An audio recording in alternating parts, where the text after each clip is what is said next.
Manchester United have finally fired Erik Ten Hag. That's a sad deal. The tears you hear are the tears of rival fans, especially the ones that have not played Man U yet, who were looking for new manager. With the level of unemployment, how can you add another? Everybody had been drawing with Man U, so Ten Hag had unbeaten. West Ham said reach your turn.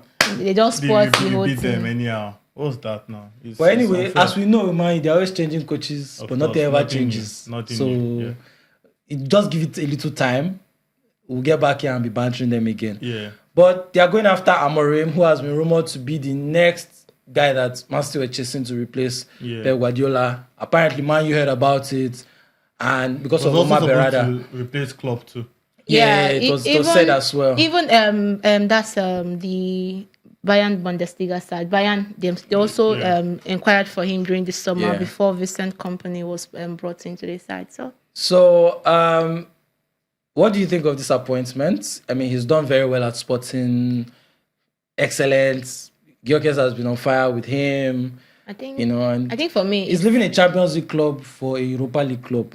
Yes, the only difference is that one club has more global. He's leaving a club top of the league. To go and be with a club that's 14th. Ten Hag left Ajax, and since he left Ajax look at his own career too. The both had the same kind of career. But for me, for Ruben Amorim, I think the timing is poor.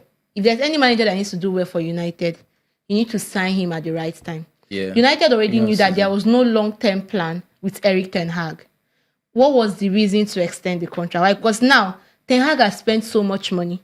He has brought in players, a lot are injured, and his own players, and so now you are bringing him. And you're bringing a manager that plays 3 at the back. For a United side that is very shaky at the defense line. Because if managers do not start well, it takes a lot. Yeah. A club like United, you need to come in and just perform.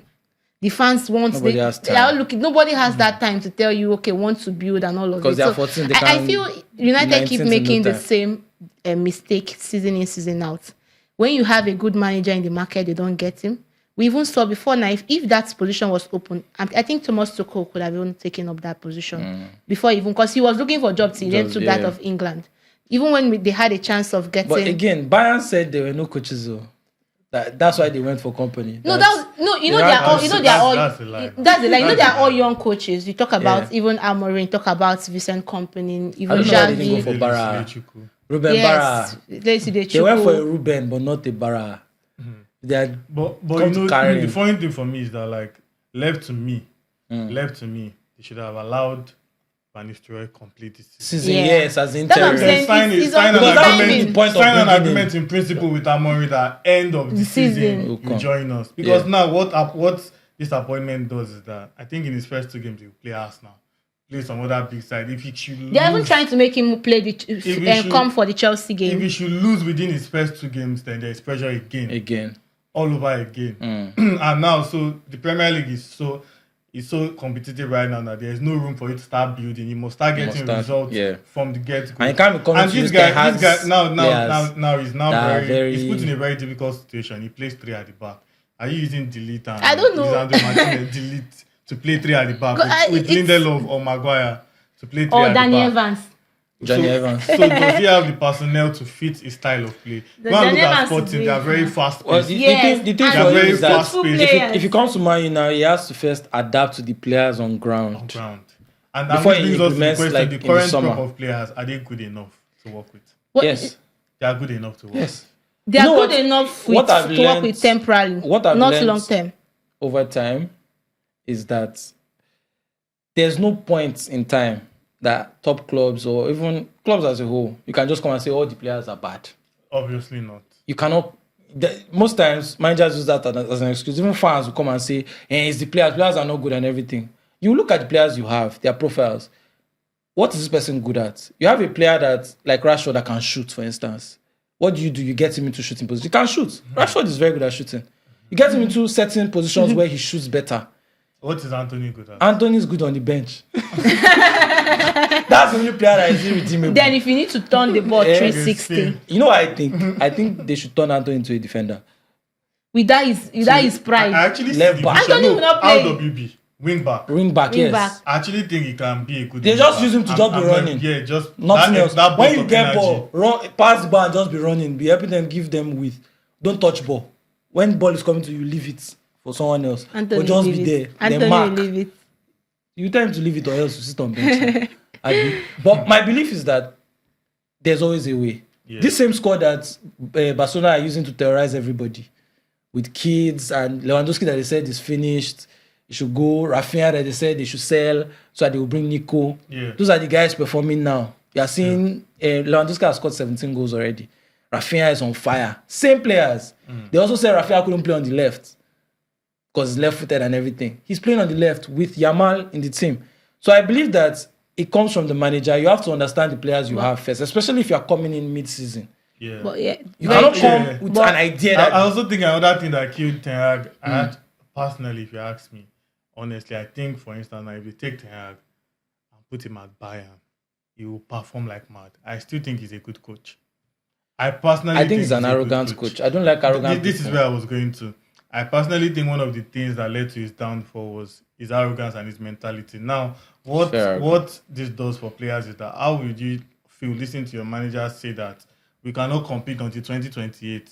Then you're just... What's the point? You lost your confidence. What am I playing for? My manager doesn't believe in me. That's the interpretation of that statement. He doesn't believe in us. This whole thing we are doing is a joke until 2028. So why are we killing ourselves? That's how I see it. Yeah. For Ten Hag. But now, the good thing for United is that Amorin believes in youth players a lot. Yeah. He believes in youth players a lot. It gives youth players a chance. So that means that good more... for the likes of Diallo, Garnacho, Maino, and But one big point now is that his style of play doesn't exactly suit Fernandes.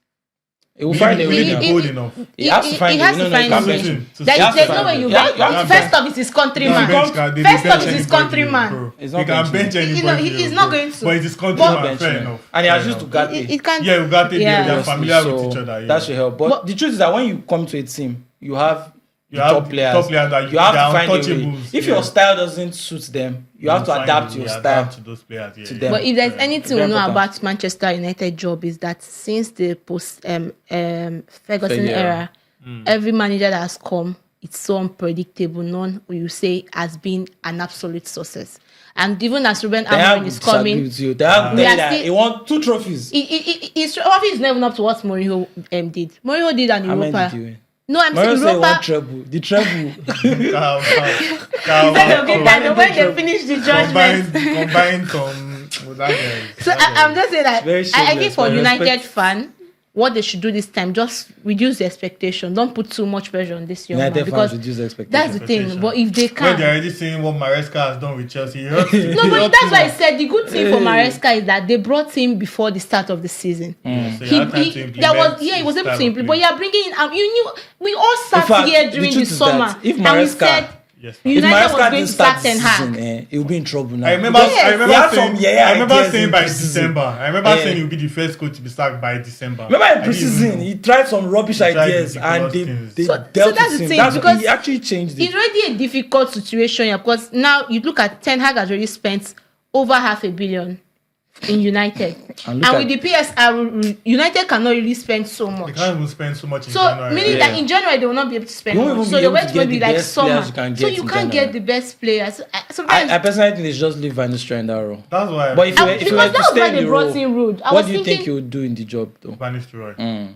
He will steady the ship. If they were to bring in Van Nistelrooy, I think what he would do is to at least give Man U fans something to look forward to. First of all, I think before Fergie left, we know Man United, we know their identity, we know how they play, we know Chelsea, we know how they play, we know Arsenal, possession based, everything. But if you check, in fact, funny enough, it's funny that United fans blast Ole, but that was the last time I saw them with an identity. Yeah, the Cantas. That was the last time I saw them. It wasn't the best, but it was the closest to something. But they called me a PE teacher. At least it was organized chaos, like we call it. That was the best time I saw them with since then, I've never seen them with an identity. So I think that's the first thing. They need to bring back an identity, what they are known for. But and improve on it. You know, you talked about Ruud van Nistelrooy, and we said even before Ruud came into when he was brought in as assistant, he was brought in to improve the offensive qualities of United. But United is not even scoring. Except it's either he's telling Ten Hag, it's either he's telling Ten Hag something, There's a video and Ten Hag is not doing anything. There's a video of Ten Hag. Yeah, I saw that video. So that's the thing, because he was brought in. Because if you look at it, they're not even scoring. It's even worse than last season. I think the problem is, if you check, United are the only side that have used at least 5 different forwards.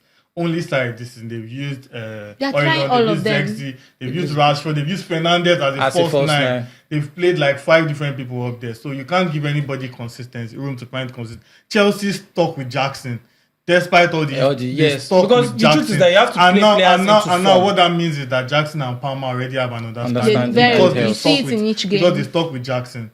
That's just it. But only because they did not get Osimhen. Fair enough. And Jackson did himself good too. To be giving those numbers. He reacted well to even though they are calling oil on the corridor island or whatever, they should stick with one person. Yeah. And just believe in that one forward. But the problem that United has now that they can't really stick on one person. They need to play 2 of them together. I think they should play 2 of them together. Yeah, like so who goes out of the lineup? Who goes out of the lineup? Who goes out of their current lineup? They have to take in either one midfielder. And out. I remember we said that it's not supposed to be a starter. Maybe he should be coming in as a sub the way he usually would. Let him grow into whatever he's doing. But at least we'll see one game. Manchester United, most of their success was 4-4-2. That we know them for. Yeah, play nice, but again, they don't have enough in midfield to be able to play that. They are lightweight in midfield. Because of is it Fernandes? You can't play Fernandes and Ugarte. And even Eriksen is not supposed to be playing full 90 minutes. If you see him in games, once the second half, Eriksen becomes unless you tired. Do a 4-2-2-2, where Mino and Ugarte playing center, then further forward you have Rashford and Fernandes drifting in and out, and then you have your front two. I think that could work, Sha. But let's see what Amorin does. If Amorin comes, do you think the fortunes are going to change for the better? I don't know anything about. I can't tell you about United future. It's so. I just keep quiet and top say. 4. That's what I was going to ask you next. Where do you think they will finish? I think they will finish probably 7th, which is an improvement on last season. Last season, they fit from 8 to 7. I think they'll like top 6. Top 6. Yeah. Who are they? Inside the 6, I'm removing Tottenham because they are not serious. Tottenham are not in the 6. Those guys are unserious, man. Those guys. I probably think they will finish top 10. And that top 10, I don't mean top 6. 10, you're nice. So. 7 to 10. You know why? 7 to 10. Yeah, you know those new manager bounce though. There is no bounce this time. Man United no fit bounce anything. There's no bounce. So it's interesting, man. Yeah, let's see what happens. If I'm Amorim, I'm not taking this job now. I'll just tell them come back at the end of the season. They decide between them and Man City. That's the thing. Exactly. The things will not come back. They will come back. Trust me.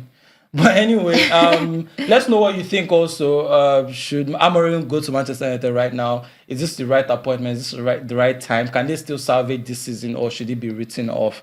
Thank you so much for joining us. Remember to follow us on all social media platforms. We post daily odds all the time, every day, in fact. And have a wonderful day. Cheers.